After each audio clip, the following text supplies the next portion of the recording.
वेख मुड़ रब की कुदरत नन्ने थोड़ा जिहा बदल का टुकड़ा है तो सारा नाल चमकदा भी पे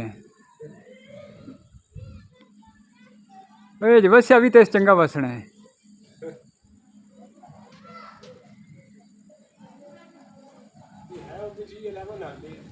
उदे कि नहीं वसदा ही ना पिया हो G11 वाले पास से।